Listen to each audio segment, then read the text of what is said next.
Anakapalli parliamentary ఎంపీగా గెలుపొందిన CM Ramesh తొలిసారిగా చోడవరం నగరానికి వచ్చారు.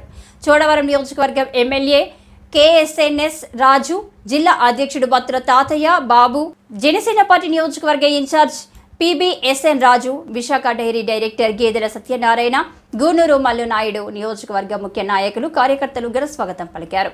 ఈ సందర్భంగా ఎంపీ సీఎం రమేష్ మాట్లాడుతూ జగన్మోహన్ రెడ్డి పరిపాలనలో రాష్ట్రం మొత్తం అధోగతి పాలు అయిందని, ఈ రాష్ట్రాన్ని సరైన మార్గంలో పెట్టాలంటే ప్రధానమంత్రి మోడీ సహాయంతో సీఎం చంద్రబాబు నాయుడు, ఉప ముఖ్యమంత్రి పవన్ కళ్యాణ్ అభివృద్ధి పథంలో నడిపిస్తారని, చోడవరం నియోజకవర్గంలో రోడ్లు అలాగే వడ్డాది విజయరామరాజుపేట బ్రిడ్జీలు అతి త్వరలోనే వేయించుతామని, అలాగే రైతులకు సాగునీరు అందించడానికి కూడా కృషి చేస్తారని అన్నారు.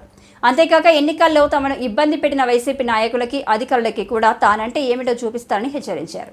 కార్యకర్తలకి ఎటువంటి ఆపద వచ్చినా క్షణాల్లో వాళ్ళ ముందుండి వాళ్ళకి న్యాయం చేస్తారని హామీ ఇచ్చారు. ఇక్కడ వైఎస్ఆర్సీపీ నాయకులను కూడా వదిలే ప్రసక్తి లేదు.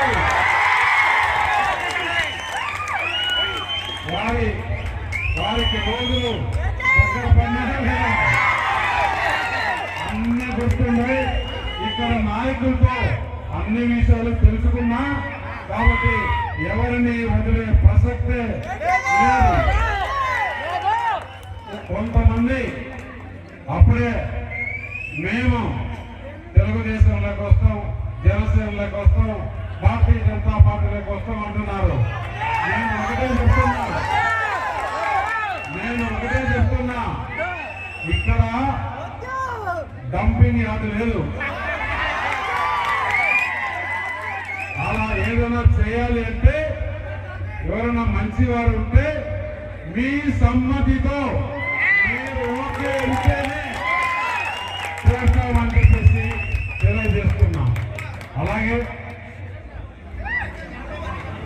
ఇక్కడ ముఖ్యంగా నేను ఏదైతే ఎలక్షన్ లో చెప్పానో ప్లాంట్ పెట్టి షుగర్ ప్లాంట్ ను ఏ విధంగా చేయాలో అవి ఆదుకుంటాం. నిన్ననే ఇరిగేషన్ అధికారులు పిలిచా. చిన్న మరమ్మతులు చేస్తే రైతులు బాగుపడతారు. నేను చెప్పా మొత్తం ఎంత అవుతుందంటే అంత కలిపితే ₹1 కూడా కాదు, చేస్తే కొన్ని వేల ఎకరాలకు నీళ్ళు ఇవ్వచ్చు. 20 లక్షలు ఖర్చు పెడితే గేట్లు పోయినాయి సార్, అక్కడ రబ్బర్ పుషులు లేవు. ఇది కూడా 5 సంవత్సరాల నుంచి ప్రభుత్వం చేయలేదంటే ఇరిగేషన్ అధికారులకు నిన్ననే నా ఎంపీ గ్రాంట్ నుంచి 20 లక్షలు కేటాయించడం